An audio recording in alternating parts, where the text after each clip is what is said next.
আসসালামু আলাইকুম, চলে আসলাম আজকে আবার আরও একটি বাইকের রিভিউ নিয়ে, যেটার সাথে বাংলাদেশে বেশিরভাগ মানুষের পরিচিত।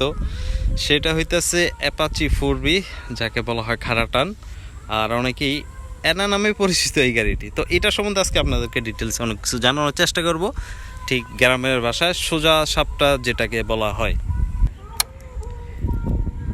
আমি প্রথমে যেটা করি এট ফার্স্ট আপনাদেরকে মিটারটা দেখাই, যে একটা বাইকের সৌন্দর্যের মধ্যে যেটা লুক থাকে সেটা হইতেছে মিটার। আর এই বাইকটি কিন্তু প্রায় প্রথম ভার্সন বলা যায় 4Bর মধ্যে। টিভিএস যদি 4Bর কথা বলে, এটা হচ্ছে প্রথম ভার্সন। এদিকে যেটা আছে এটা হচ্ছে সেলফ, এখানে হচ্ছে ইঞ্জিন অন অফ সুইচ। আর এখানে কিন্তু একটা জিনিস নাই, এটা দেখছে না, আমার আসলে নতুন করে দেখার কিছুই নেই।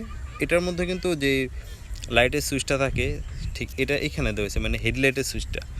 আর বাদ বাকি যে সুইচগুলো দেখতেছেন এগুলো হইতেছে নিজের কাজে লাগানো হয়েছে, এই আর কিছু না। এখানে একটি ওই যে মোবাইল চার্জ দেওয়ানোর আলাদা এটা সেট আপ করা হয়েছে।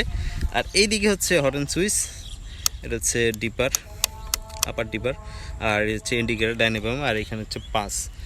তবে এই গাড়িটি সবচেয়ে বাংলাদেশের মধ্যে আলোচিত কারণ হইতেছে এটা একেবারে টান, টানের উপরে টান যেটা থাকে সেটা হচ্ছে অ্যাপাচি RTR 164B, কম দামে খাড়া টান, এই আর কি বলা যায়। আর গাড়িটি যদি আমরা বলি, অনেকে বলে যে এই গাড়ির মধ্যে নাকি অনেক অ্যাক্সিডেন্ট হ্যান তেন। আসলে দেখেন, একটা কোম্পানি যখন গাড়ি তৈরি করে তারা চায় না যে তাদের গোডেলটা খারাপ হোক, সবাই চায় তার গোডেলটা ভালো হোক। এখন যদি আপনি উল্টাপাল্টা চালান তাইলে তো অ্যাক্সিডেন্ট করবেনই, স্বাভাবিক, অস্বাভাবিক কিছুই না। তবে এটার যদি ভিতরে যে লাইটের শেপটা আছে, এখানে ছিল আগের কি লাইট বলে, অ্যানালগ একটা লাইট ছিল, যাই হোক। এটার ভিতরে LED লাইট লাগানো হয়েছে। আর দুই সাইডে ইন্ডিকেটার দেখতেছেন, এটি ব্যাকডেটের ইন্ডিকেটার, যেগুলো এখন বর্তমানে চলেই না, এখন সব LEDর উপরে আছে সব কিছু। আর সামনের যে টায়ার লাগানো হয়েছে আমি দেখাইতেছি, 90/90/17, এটা হচ্ছে রিমোরার টায়ার। তবে এটা কিন্তু 50,000 কিলো চলছে। ফার্স্টে যে টায়ার ছিল সেই টায়ার চেঞ্জ করে আবার নতুন করে এটা লাগানো হয়েছে। আর এখানে হচ্ছে টিউবলেস। সামনে সাসপেনশন দেখতেছেন, খুবই আরামদায়ক বলা যায়, কমফোর্টেবল বলা যায়। তবে কমফোর্টেবল আরেকটা জিনিস দেখাইতেছে। আর এই যে সামনের দুইটা দেখতেছেন, এই যে স্ট্যান্ডের মতো দেওয়া আছে, এটা হচ্ছে সামনের যে সাসপেনশনগুলো আছে সেগুলো আর কি মূলত ময়লা যাতে না যায় এর জন্য এই দুইটা দেওয়া হয়েছে, খুবই একটা ভালো একটা দিক। আর পিছনের যে টায়ার ইউজ করা হয়েছে সেটাও টিভিএসের টায়ার, রিমোরা 130/70/17, এটাও টিউবলেস টায়ার। এটা হচ্ছে ডাবল ডিস্কের একটি গাড়ি, যেটাকে আমরা বলতাম ডাবল হাইড্রোনিক আগে যখন না বুঝতাম। আর এক্সস্টারের কথা তো বলে লাভ নেই, এটা যখন নতুন বের হয়েছে তখন একেবারে বাংলাদেশে পুরো টপ গরম ছিল। টানের দিক দিয়ে বলেন, তারপরে লুকের দিক দিয়ে বলেন, সব দিক দিয়ে ছিল এই গাড়িটি। এখন অনেকের কাছে এই গাড়িটি ভালো লাগে, অনেকের কাছে ভালো লাগে না, কারণ হইতেছে সবার কাছে সব জিনিস পছন্দ হয় না। এই জিনিসটা হচ্ছে এরকম, গাড়ি হইতেছে আপনার কাছে, আপনি যেভাবে চালাবেন ওইভাবেই চলবে। এই গাড়িটির মধ্যে আপনার অয়েল কুলার দেওয়া আছে, এ দেখছেন, এটা হচ্ছে রেডিনেটর বলা যায়, যেখান থেকে হয়েছে মোবিলটা ঠিক ইঞ্জিন থেকে এখান থেকে পাস হয়, বাতাসের মাধ্যমে এটা ঠান্ডা হয়, বা এয়ার কুলারও বলা যায়। ওই মোবিলে যে যে ইঞ্জিন অয়েলটা থাকে এখান থেকে ঠান্ডা হয়ে ঠিক আবার ইঞ্জিনে প্রবেশ করে, যার কারণে এটাকে বলা হয়েছে অয়েল কুলার। আর লিকুইড কুলার তো দেখছেন অনেকেই। তো এটা রহস্য হচ্ছে এই। আর এইখানে যেই আরেকটা জিনিস দেখাতেছি, যেটা প্লাগের মধ্যে ডাইরেক্ট বাতাস যায়, এই যে দেখতেছেন এই জিনিসটা, এটা কিন্তু সব গাড়িতে দেওয়া হয় না। এখান থেকে যখন আপনি গাড়ি চালাইবেন ঠিক বাতাসটা ঠিক একেবারে প্লাগে যায়, যাতে প্লাগটা ঠান্ডা থাকে। এই যে দেখেন, একটা পাইপের মতো সেট আপ করা হয়েছে। লং রাইডের জন্য গাড়িটি আমার কাছে অনেকটা পারফেক্ট মনে হয়। আর এখানে হচ্ছে 1200 ml ইঞ্জিন অয়েল লাগে, যেহেতু 4B। আর এটার কী কারণে 1200 ml দিছে আমি জানি না, তবে এটার যে পারফরমেন্স অনুযায়ী এটাকে 1200 ml দেওয়া হয়েছে এর জন্য। আর যে টিভিএসের যে ইঞ্জিন অয়েলটা আছে টোফোর, ওইটা এটার মধ্যে আর কি ব্যবহার করা হয়, খুবই ভালো স্মুথলি পারফরমেন্স পাওয়া যায়। এখন আমি কোনো গাড়ির খারাপ দিক দেখি না, আমার কাছে প্রত্যেকটা গাড়ি ভালো লাগে। আর এটা যখন কিনা হয়েছিল 2,20,000 টাকার মতো পড়ছিল, এই গাড়িটা যখন নতুন আসছে ঠিক তখনই কিনা হয়েছিল এই টিভিএস 4B। তখন বুকিং দিয়ে কিনে লাগছি। তো যাই হোক, এই গাড়িটির সম্বন্ধে অনেকের বাজে মন্তব্য থাকে, এটা থাকে ওইটা থাকে, পরিমাণে অ্যাক্সিডেন্ট ভালো না হ্যানতেন।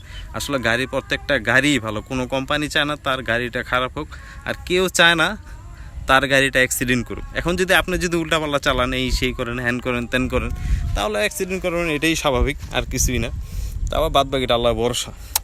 এখন মিটারের সাথে একটু পরিচিত হই। এই গাড়িটা টোটাল চলছে হচ্ছে 59,780 কিলো, 0.4। এখানে হচ্ছে দুইটা সুইচ দেওয়া আছে, একটা হচ্ছে সেট, একটা হচ্ছে মেনু। তো এই যে দেখেন, এখানে করলে আপনি দেখতে পারেন ট্রিপ 1, ট্রিপ 2, তারপরে হচ্ছে টপ স্পিড, তারপরে এখানে কত সেকেন্ডে আপনি 60 সেকেন্ড 60 ওঠে এটা দেখায় আর কি। আর এই তো, তারপরে এখানে হচ্ছে তেলের মিটার, টাইম সেটিং, আর এই দিকে হচ্ছে এবিএস লাইটের সুইচ, তারপরে গিয়ার ইন্ডিকেটার মানে লাইট, আর তেলের যে একটা যদি তেল শেষ হয়ে যায় মানে তখন একটা সিগন্যাল দেয়। আর উপরে একটা বাতি আছে যেটা হচ্ছে যদি আপনি বেশি আরপিএম বা করেন তখন এটা সিগন্যাল দেয়। এই তবে অনেকে পরিচিত, আমার নতুন করে যে পরিচয় করা দিতে হবে এমন কিছুই না। আমার মতে বাংলাদেশের মধ্যে এই টিভিএসই হচ্ছে একমাত্র যে গাড়ির যেই জনপ্রিয়তা ফার্স্ট টাইম থেকে ধরে রাখছে। যখন টিভিএস 2B বের করে ঠিক তখন থেকে তাদের একটা জনপ্রিয়তা তৈরি হয়, আর তখনই গাড়ির একটা মানে চাপ বাড়ে যে না বাংলাদেশের দেখা যায় নতুন লুকে গাড়ি আসতেছে।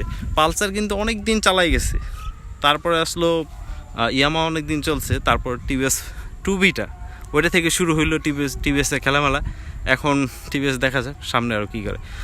এই তো এই গাড়ির ভালো দিকটা আমি দেখানোর চেষ্টা করলাম। খারাপ দিক বলতে আমি পাই না, আমি কোনো গাড়ির খারাপ দিক পাই না, সব গাড়ি আমার কাছে ভালো লাগে। তবে এই যে কমফোর্টেবলের কথা বলছিলাম, এই গাড়িটির মধ্যেও কিন্তু কমফোর্টেবল আছে। যে দেখেন সিট হচ্ছে কমফোর্টেবল আসল জায়গা। আপনারা যদি সাসপেনশনও কমফোর্টেবল বিচান সিটের মধ্যেও থাকে, এটা নতুন হয়তো অনেকে জানে অনেকে জানে না। আর সিটটা দেখবেন, সিটের মধ্যে হচ্ছে আরামের ব্যবস্থা করা থাকে, একবার স্মুথলি নরম টরম থাকে, এই জন্য কমফোর্টেবল থাকে সিটের মধ্যে।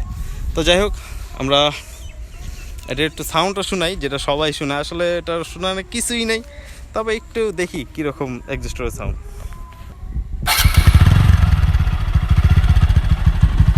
এই যে হচ্ছে এক্সস্টরের সাউন্ড, আর এই সাউন্ডটাই সবচেয়ে বেশি স্মুথলি যখন বাংলাদেশে আসে তখন একেবারে সাউন্ডের প্রতি অনেকেই মানে আকর্ষণ থাকে যে 4Bতে এত সুন্দর একটা সাউন্ড দেওয়া হয়েছে। যখন আমি বাইকটি রাইড করা হয় তখনই বোঝা যায়, আর আমার নিজেরই 4B আছে, আমি কী বলবো আর। তো যাই হোক, আজকের ব্লগটা এখান থেকেই টুকটাক শেষ করি। আর কি দেখাবো আপনাদেরকে, আপনারা চাইলে এই জিনিসটা লাগাইতে পারেন, যেটা হচ্ছে ইঞ্জিনে যাতে কাদা টাদা না লাগে, খুবই একটা ভালো জিনিস। আজকের মতো এখান থেকে ব্লগটা বিদায় নেই, দেখা হচ্ছে আপনাদের সাথে পরবর্তী যে কোনো ভিডিও নিয়ে। আল্লাহ হাফেজ।